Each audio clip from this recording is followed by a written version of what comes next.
en esta primera etapa. El título es La creación, pero quiero poner un subtítulo que quiero que nos enfoquemos en él, que es la eternidad.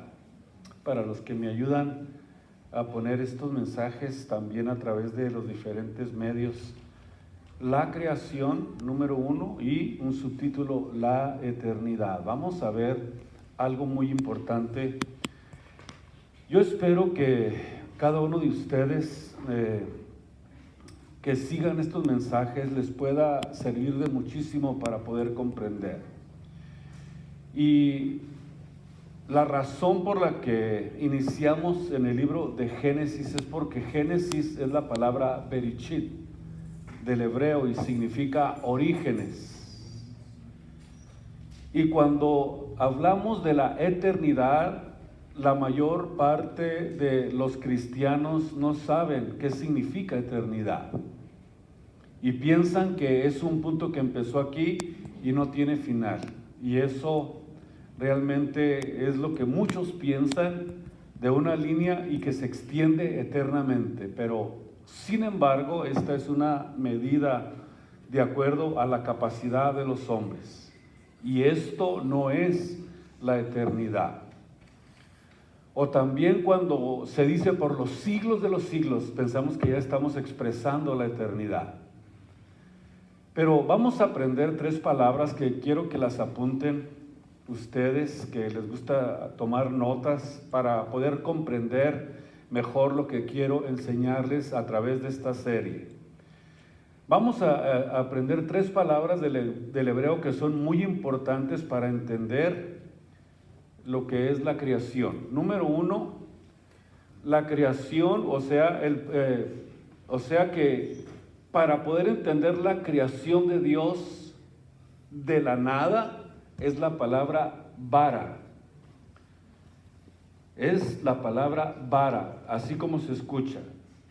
La otra es la palabra yatzar, con Z, y significa lo que Dios creó para formar. Y la tercera palabra es la palabra asa, con Z, y esta palabra significa darle forma a algo. Así que si tenemos estas 3 palabras y las podemos comprender, entonces vamos a ir comprendiendo mucho mejor lo que la Biblia nos enseña. Pudiéramos solamente en el primer versículo quizás enseñar hasta un mes de lo que es cuando la Biblia dice que en el principio. Por eso es que quiero que iniciemos con estas 3 palabras, porque si no, no vamos a poder entender. Por ejemplo, porque dicen muchos que hasta el 4º día creó Dios los cielos y la tierra, y cuando alguien dice eso, mi pregunta es, ¿de dónde sacaste tú eso? Que Dios crió en el 4º día los cielos y la tierra. Cuando en la Biblia no dice que Dios crió, sino que Génesis 1:14 dice sean lumbreras, o se utilizó también la palabra haya lumbreras. Y la palabra haya, o sea, vemos que son precisamente, tiene que ver con estas palabras que estamos aprendiendo.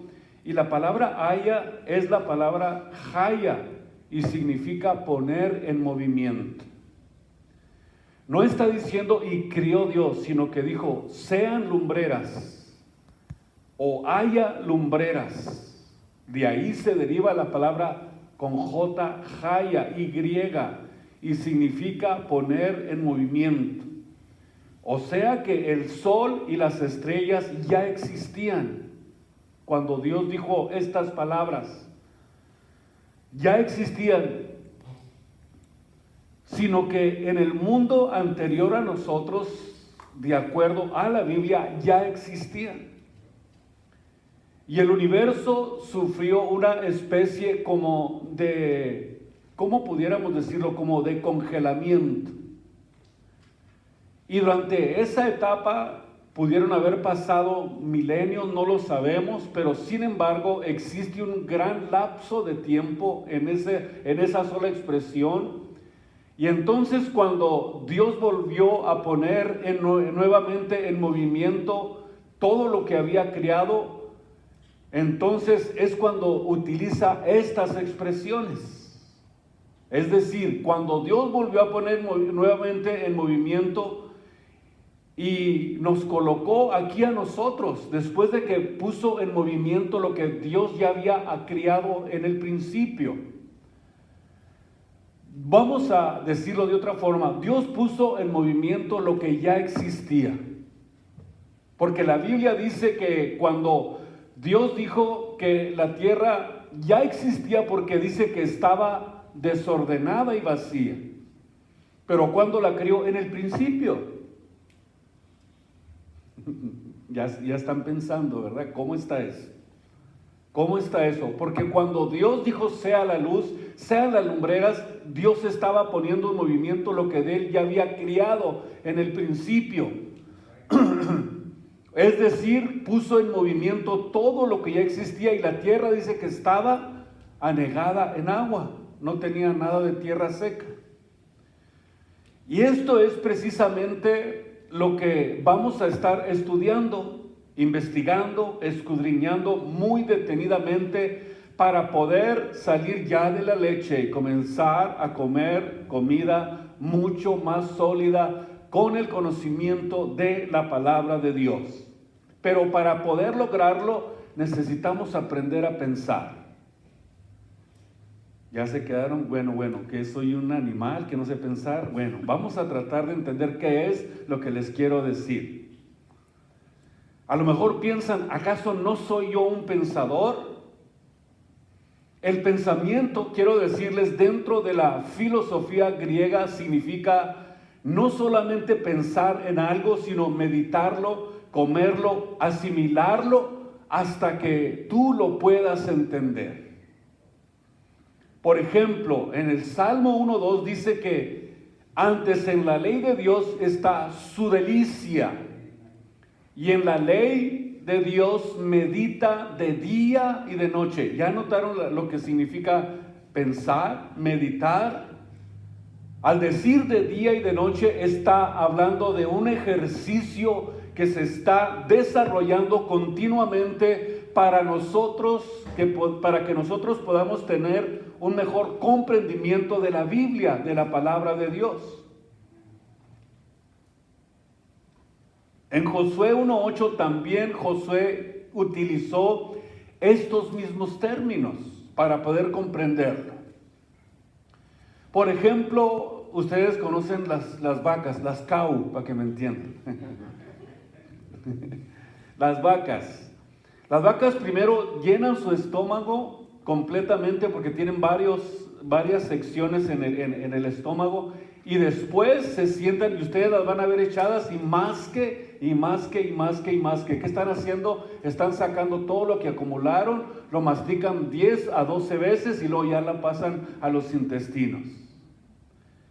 O sea, primero comen, después se echan, y después de 8 o 10 veces, entonces es cuando dura este proceso, y es precisamente lo que nosotros pudiéramos entender, lo que significa pensar. O sea, esta expresión nos ayuda a que nosotros podemos memorar la Biblia y podemos nosotros meditar en ella para poder nosotros adquirir un conocimiento más profundo de la palabra de Dios. Por ejemplo, si tú piensas, grande es el amor de Dios, dice la Biblia, porque de tal manera amó Dios. Y la pregunta es, ¿qué tan grande será ese amor? A lo mejor tú comienzas a pensar, empiezas a meditar y tratar de entender la grandeza del amor de Dios, y te comienzas a deleitar y comienzas a darte cuenta que no es lo mismo que simplemente leerlo, sino que comienzas a pensar, a meditar. Hay que nosotros, para poder lograrlo, necesitamos aprender a estudiar la palabra de Dios, a meditarla, a pensar en ella, a memorizarla. Pero si el cristiano no memoriza la Biblia, no vas a poder expandir tus pensamientos y tu comprensión de la Biblia. Y si no logras esto, entonces tampoco vas a poder entender su voluntad. Hay personas que yo las digo, ay hermano, fíjese, a mí no me entra nada, hermano, por más que leo. ¿Por qué? Porque no piensas. Por eso estoy hablando de lo que significa aprender a pensar. En Job 38:4, Dios le hizo una pregunta a Job y le dice, ¿dónde estabas tú cuando yo formaba la tierra? Vamos a tratar de ir a los orígenes. Vamos a ir al principio. Y esta pregunta, cuando Dios se la hace a Job, le dice, házmelo saber si tienes inteligencia. Y esta es una pregunta que nadie la ha podido contestar. Y el hombre, en su afán de tratar de descubrir el origen del universo, el origen de lo creado, han inventado, han hipotetizado, especulado, han filosofado y luego han inventado una teoría para tratar de comprender cómo es que vemos todo lo que está creado. Y dijeron que la teoría era el Big Bang. O una grande explosión, dicen los científicos, que realmente esto no tiene nada, absolutamente nada de científico. Porque no es científico, porque no es algo que está demostrado que así fue. Entonces, como no se puede demostrar, entonces no es científico. Y entonces cuando se descubre de la ley física, de la termodinámica, demuestra que nada que sea creado no se destruye. O sea, que no hay nada que sea creado que no sufra deterioro. Y todo lo que está creado, de acuerdo a la ley de la primera y la segunda ley de la termodinámica, todo, absolutamente todo está sufriendo un deterioro, está sufriendo una descomposición, y aún el universo entero está sufriendo este desgaste. El Sol pierde millones de toneladas masa por segundo. Entonces, el inicio de la creación no se puede definir científicamente, sino solamente, escúchenme ustedes, con el conocimiento de la Biblia, de la palabra de Dios. Por eso es que cuando Dios hizo esta pregunta, estaba Dios siendo muy capaz, estaba Dios siendo muy inteligente, tratando de entender cuánta capacidad realmente tiene el hombre para la comprensión de las cosas que están escritas aquí en la palabra de Dios. Por eso decía que el inicio de la creación no se puede definir científicamente, sino solamente con la Biblia.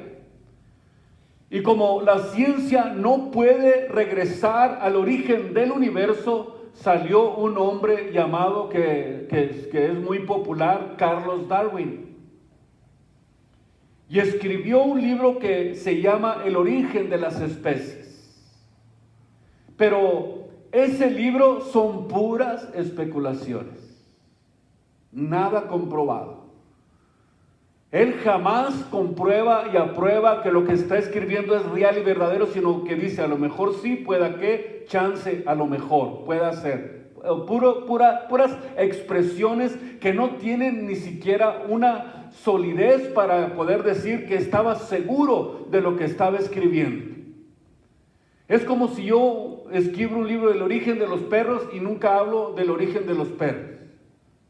¿Por qué? Porque no tengo las bases, no tengo la sabiduría ni la capacidad para poder yo decir específicamente cuál es el origen de las especies y dónde nos dice la Biblia que está el origen de las especies. En la Biblia, en la palabra de Dios.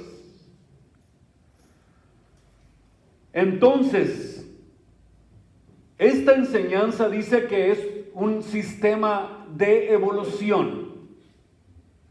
Sin embargo, la biología y la genética, la mutación de una especie a otra, de acuerdo a esto que enseñó este hombre, de donde dice que inventó que venimos nosotros, que venimos de los animales.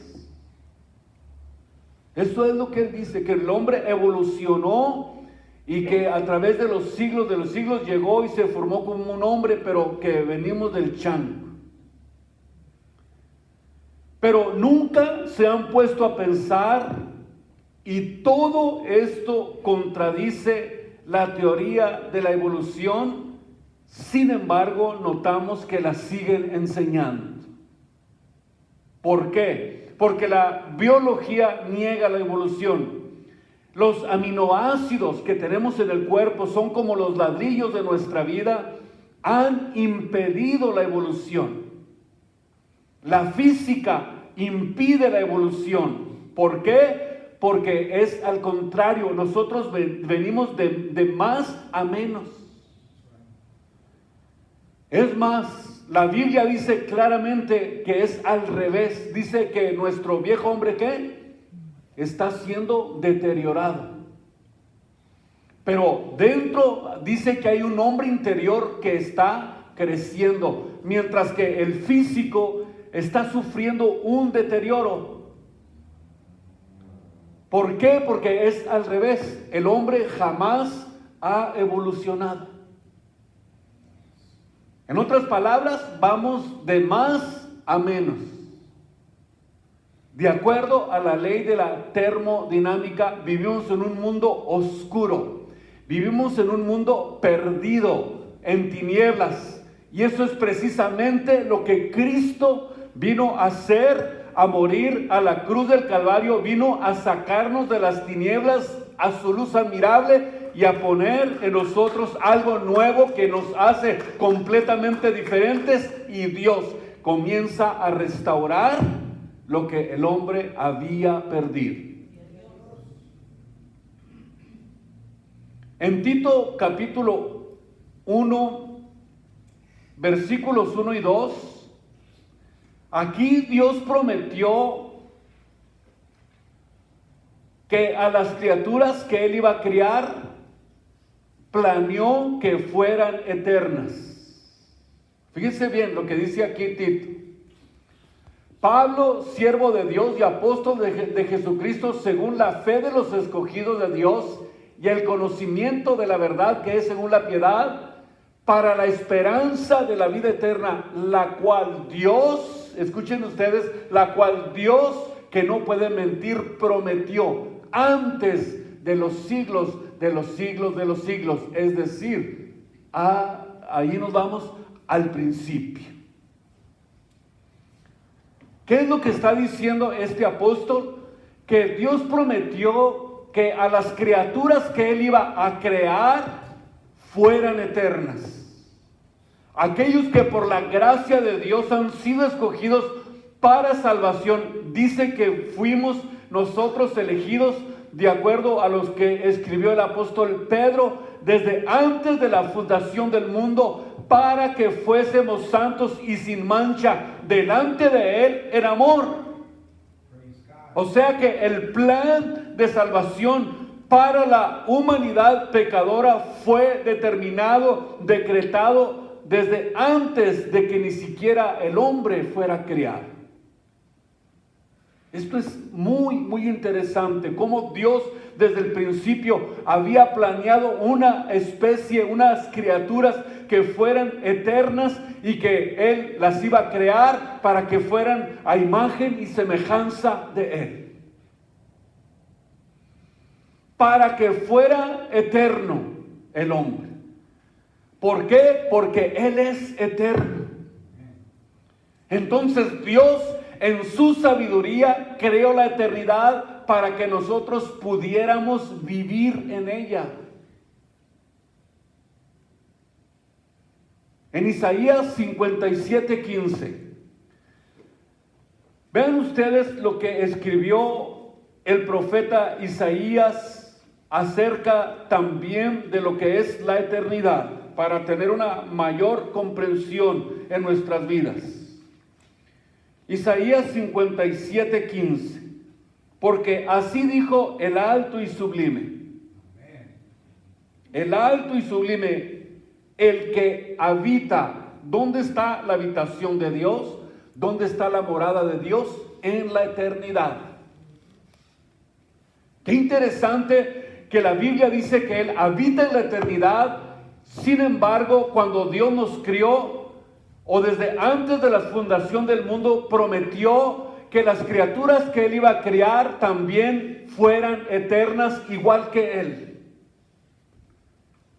Esta promesa que Dios estaba haciendo, dice el apóstol Pedro, que fue algo que Dios planeó desde antes de la fundación del mundo. Dios había planeado desde antes de la fundación del mundo crearte a ti para que fueras primicia de sus criaturas y para que vivieras eternamente en la morada donde Dios habita, que es la eternidad. Donde estamos aquí, el que habita la eternidad, cuyo nombre es el Santo, yo habito, escuchen ustedes, en las alturas y en la santidad, y con el quebrantado y humilde de espíritu, para hacer vivir el espíritu de los humildes. Muy bien, vamos a tratar de ir poniendo esto. Vemos entonces aquí algo interesante acerca de la eternidad. La eternidad es la morada de Dios, es su habitación. En la eternidad no hay tiempos. Cuando Cristo se reveló a Moisés, le dijo: yo soy el que soy. En otras palabras, yo soy el que soy significa el Dios del presente, el Dios que no tiene principio de días ni fin de vida, de acuerdo a lo que dice Hebreos capítulo 7.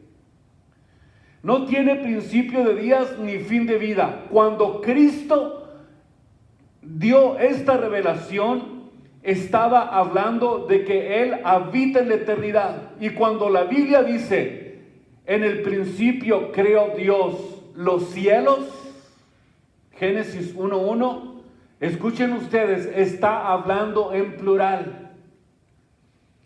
En el principio creó Dios, subrayen, los cielos y la tierra. ¿Cuántos cielos hay de acuerdo a la Biblia? 3 cielos.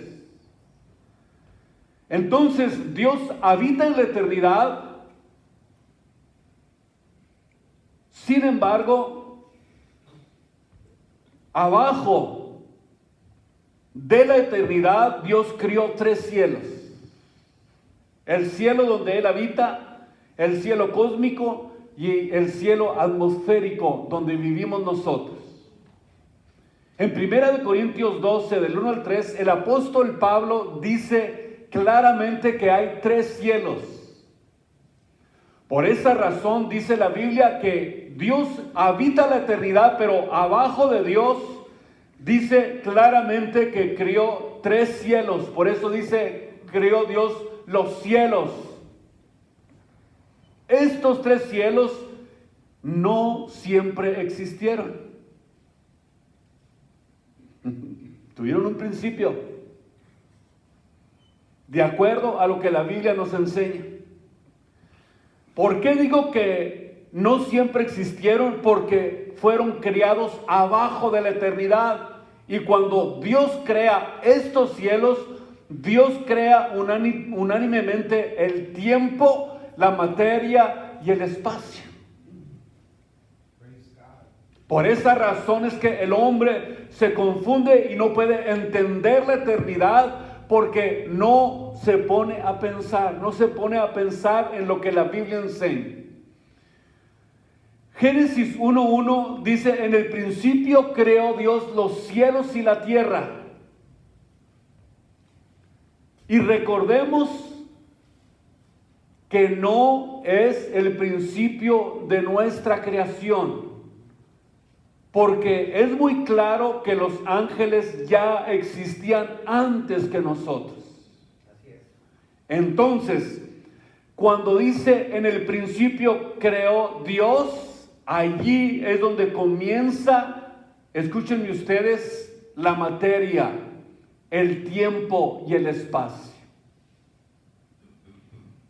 Muy bien, nosotros ya estamos abajo de la eternidad, y cuando la Biblia dice en el principio era el verbo, y el verbo era con Dios, y el verbo era Dios, entonces el apóstol Pedro escribió hablando precisamente del sacrificio de Cristo como de un cordero sin mancha y sin contaminación, primera de Pedro 1:19 al 21, ya ordenado desde antes de la fundación del mundo.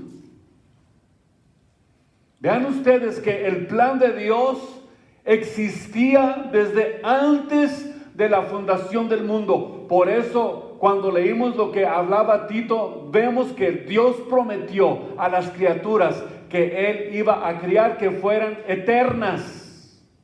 Por eso Dios quiere llevarnos más allá de lo que es el tercer cielo, y nos quiere llevar a su morada, a su habitación, donde Él habita. Por eso es que cuando nosotros nos entregamos a Cristo, ya desde ese momento entendemos perfectamente dónde está nuestro sitio, dónde vamos a estar siempre, dónde está nuestra seguridad y dónde está nuestra fe y nuestra confianza.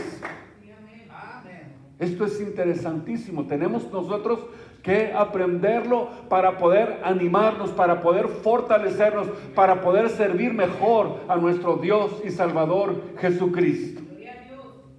Ya ordenado desde antes de la fundación del mundo, pero manifestado en los postrimeros tiempos por amor a vosotros.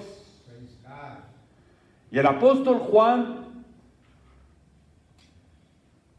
en el libro de Primera de Juan, capítulo 1, versículo 1, dice lo que era desde el principio. Lo que hemos oído,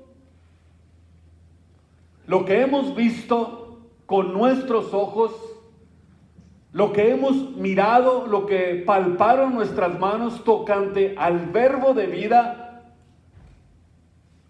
Escuchen ustedes, esto es precisamente lo que tiene que ver con el principio. Y en el capítulo 2, versículo 13, también de Primera de Juan, dice: os escribo a vosotros padres que habéis conocido a aquel que es desde el principio.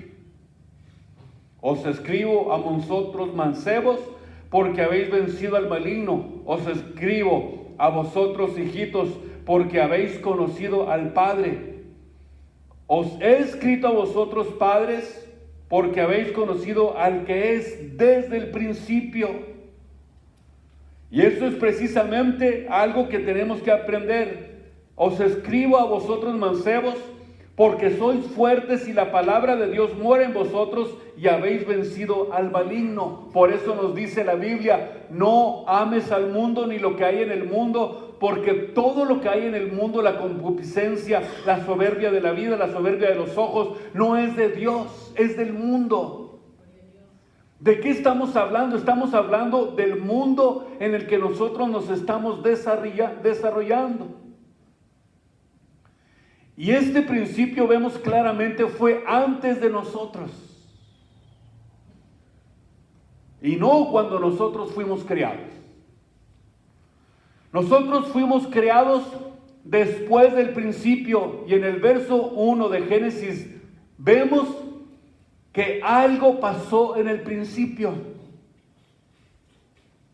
Y Dios volvió, de acuerdo a lo que dice la Biblia, volvió nuevamente Dios a recrear la tierra y después crearnos a nosotros, y después de los ángeles nos crea a nosotros para ponernos como gobernantes sobre todos los reinos de la tierra. Ese era el plan original de Dios.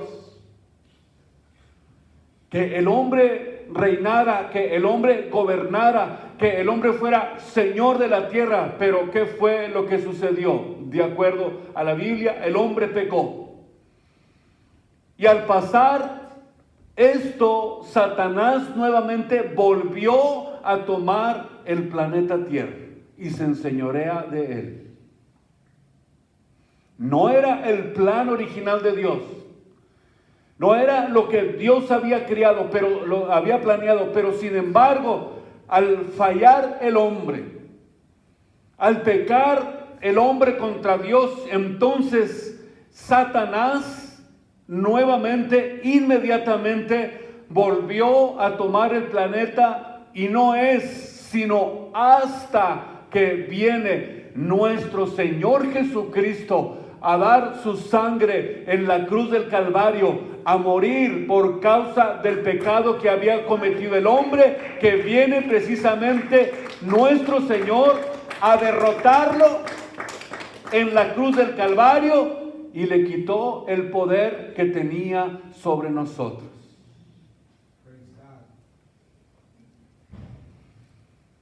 ¿Qué es lo que hizo Cristo al morir en la cruz del Calvario?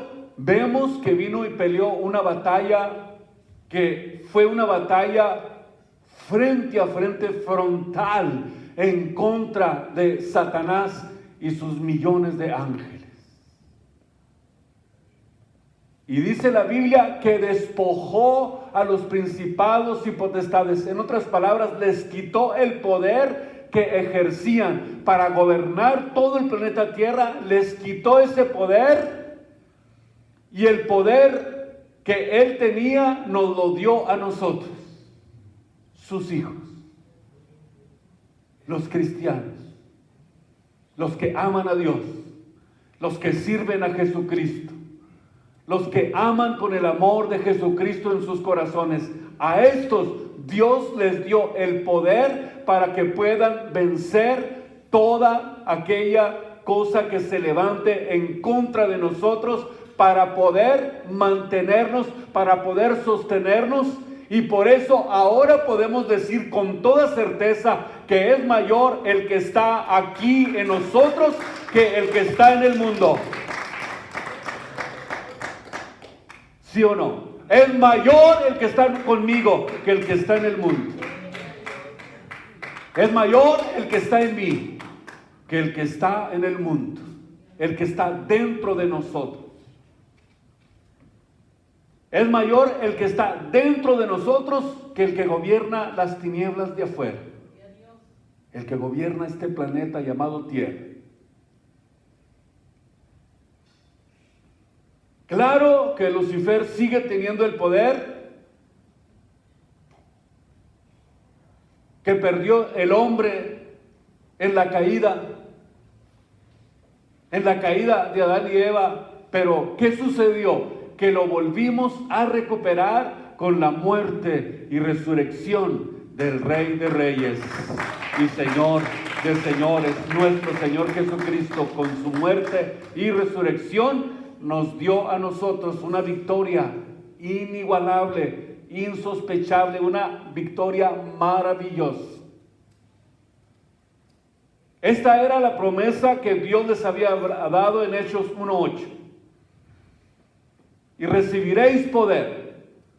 En otras palabras, nos da el poder del Espíritu Santo cuando nos dice: y recibiréis poder, recibiréis power, recibiréis dinamita cuando viniere sobre vosotros el poder del Espíritu Santo. ¿Para qué quiere Dios que nosotros tengamos ese poder? Para poder vencer al que tiene el control de este planeta. Para que no se acerque a nosotros, para que no se acerque a mis hijos, para que no se acerque a mi hogar, para que no se acerque a mi matrimonio, para que no se acerque a mis finanzas, para poder vencer en todas las áreas de nuestras vidas. Esto no es un juego. No es que yo tengo el poder, yo soy Juan Camané, yo me las como. No, Señor, se tiene que ser íntegro para poder tener este poder. Se tiene que ser honesto, se tiene que ser transparente. Tienes que ser un hijo de Dios transparente, sin máscaras, real, verdadero, sin fingimientos, para poder lograr que este poder esté sobre tu vida. Porque a ti, como varón de Dios, te dio a ti el dé la autoridad para que gobiernes tu casa. Para eso Dios nos dio este poder, para mantenerlo a raya, fuera de nuestro entorno, por el poder de su Espíritu Santo que mora en vosotros.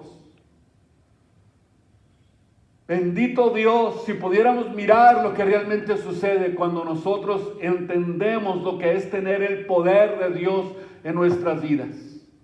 Por esa razón dice la Biblia, porque mayor es el que está aquí dentro de nosotros, dentro de nuestro corazón. Lo que está es más poderoso que lo que está gobernando este planeta, las tinieblas de afuera. Los millones y millones de demonios que andan, de acuerdo a Efesios 6, en los aires. O como lo dijo el apóstol Pedro 5:8, ¿no? Buscando a quien devorar. Es un león rugiente que devora al que se deja. No debe de ser así. Nosotros tenemos el poder de Dios. Y aunque se levante como un león para querer destruirnos, el poder de Dios es mayor que el que está en el mundo. El que está en el mundo ya fue derrotado. Él dijo claramente que lo puso debajo de nuestros pies, no arriba, sino debajo de nuestros pies. Por eso es que dijo Cristo que él había visto a Satanás que caía como un rayo desde el cielo. ¿Qué es lo que estaba cayendo? El poder que tenía sobre nosotros. Que estaba para destruir, porque él dijo claramente, Cristo dijo que él no viene sino a hurtar, matar y destruir, pero yo he venido para que tengan vida y la tengan en abundancia. Vean ustedes el entorno, la diferencia que existe. Dios mío. Tenemos el poder de Dios. Así que ya no digan, hermano, ahora me voy a echar el chamuco de mi casa. No, tú tienes el poder. Que se me metió hasta la cocina. Tú tienes el poder. Todos aquellos que sirven a Cristo tienen el poder de Dios. Tú lo tienes, porque para poder nosotros tener conciencia de lo que es Cristo en nuestras vidas, necesitamos nosotros entender la palabra de Dios. No sabemos el poder que tenemos por la ignorancia a la Biblia, porque no la meditas, porque no la lees. Tienes que aprender a meditar. Tienes que aprender a memorizar. ¿Te sabes el Salmo 23? ¿Cómo comienzas? Jesús es mi pastor, nada me faltará. O nada más te sabes Juan 3:16. Es el más famoso, ¿no? Tenemos nosotros que aprender a meditar, porque, escuchen ustedes, Dios diseñó que nosotros entremos a la eternidad. Juan 17:3, esta es la vida eterna. Escuchen ustedes, comienza Cristo a decir, esto es la vida eterna, esto es entrar a la eternidad, este es el diseño de Dios. Que te conozcan, o sea, conocer al Dios verdadero. Aquí Dios está definiendo la eternidad para nosotros, diseñada para nosotros en conocerle a Él. Por eso la pregunta, ¿cuánto conoces de Dios? Yo creo que como cristiano tienes que tener bien definido cuánto tú conoces de Dios. ¿Cuánto sabes de su poder? ¿Cuánto sabes del propósito que Dios tiene para tu vida? Porque vives con estrés. ¿Por qué todavía estás en angustias? ¿Por qué todavía tienes desconfianza? ¿Por qué todavía hay incredulidad? ¿Dónde está puesta tu esperanza? Dice la Biblia que nosotros somos sostenidos por la fe mediante el poder de Dios. Cuando nosotros creemos en la palabra de Dios, cuando nosotros creemos que Jesucristo es el Señor, activamos el poder de Dios. Y cuando Dios ve esa confianza, nos llena de su poder. Y no solamente nos llena de su poder, sino que nos da la capacidad para ser más que vencedores por medio de aquel que nos amó, nuestro Señor y Salvador Jesucristo. Porque sin fe es imposible agradar a Dios. Porque todo aquel que llega a Dios tiene que creer que le hay y que es galardonador de los que le buscan. Ahora sí estamos pensando. En primera de Juan 2:25 dice, y esta es la vida, esta es la promesa la cual Él nos prometió. Escuchen ustedes, ¿qué es esa promesa? La vida eterna, no la vida temporal. Si permanecemos fieles a la verdad, no dejaremos, escúchenme ustedes, de experimentar una comunión íntima con Dios. Se te atraviese quien se te atraviese. No digas por culpa de aquel no tengo comunión con Dios. Es mentira. Eres una persona descuidada. No es cierto. Nadie nos puede a nosotros robar lo que Dios nos ha dado. Nadie. Así que cuando oigan ese tipo de quejas, díganle, oh, cállese. No es cierto, usted es un descuidado. Por eso no tiene comunión con Dios. Y es muy común echarle la culpa a otros de lo que nos está pasando. Es muy común. ¿Por qué? Porque no hemos entendido que eres tú y Dios. No existe nadie intermedio. Tú tienes que aprender a desarrollar esa comunión profunda con Dios. Si tienes este conocimiento, si entiendes la promesa de Dios, yo creo que si nosotros permanecemos fieles a la verdad, nunca dejaremos de experimentar la comunión íntima con Dios. Esta comunión con Dios es la que nos va a capacitar para poder perseverar hasta la venida de nuestro Señor Jesucristo. Amén. Eso es. Esta comunión nos prepara, nos capacita para que podamos perseverar hasta que logremos la vida eterna. Por eso ahora entendemos cuál es la diferencia entre la vida temporal y la vida eterna. Cuando Cristo dijo claramente, yo he venido para que tengan vida temporal. No, ya sal de ese zurrón. No nos llamó Dios para la vida temporal, nos llamó para la vida eterna. Dios diseñó que ustedes y yo como hijos de Dios habitáramos la eternidad. Él quiere que nosotros entremos a la eternidad con Él. Por eso, desde el día en que nosotros creímos en Jesucristo, cuando creímos a la verdad del Evangelio de nuestro Señor y Salvador, fuimos sellados con el Espíritu Santo de la promesa. Ya somos eternos. Desde que creímos. Y ya no hay nada que nos pueda detener. Esta eternidad llegó a nuestra vida cuando recibimos a Cristo como nuestro Señor y como nuestro Salvador. Por eso el apóstol Pablo escribió en Efesios 2:5 que habéis sido nosotros ya bendecidos de toda bendición espiritual en lugares celestiales en Cristo Jesús. En lugares celestiales. Según nos escogió en Él desde antes de la fundación del mundo, para que fuésemos santos y sin mancha delante de Él. Y el apóstol Juan escribió, y esta vida está ¿en quién? En Cristo.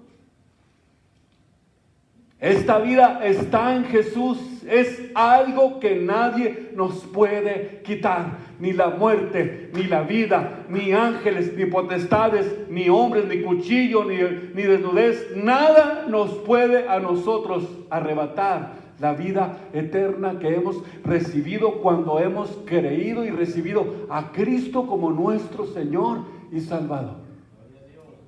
Nada, nada. Por eso en Génesis 1:1, Dios consideró en estas primeras palabras, esto es lo primero que tenía que decirnos, que toda la creación tuvo un principio. El universo no es eterno. El universo no es eterno, de acuerdo a la Biblia, no es eterno. Por eso Dios no quiere que echemos raíces en las cosas temporales.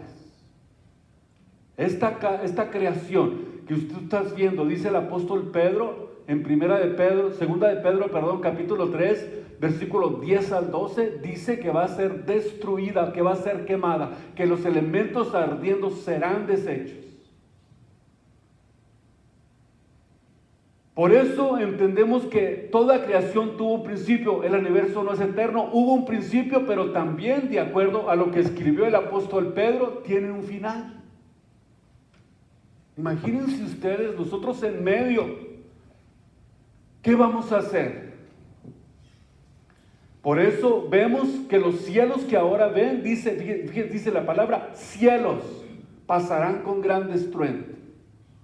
Los elementos ardiendo, todo va a ser deshecho, pero lo único que va a permanecer es aquello que hizo Cristo por nosotros en la cruz del Calvario. Por eso le amamos, por eso le servimos, por eso estamos apasionados de Él, por lo que Él vino a hacer por nosotros en la cruz del Calvario. Muchas gracias, Señor Jesucristo.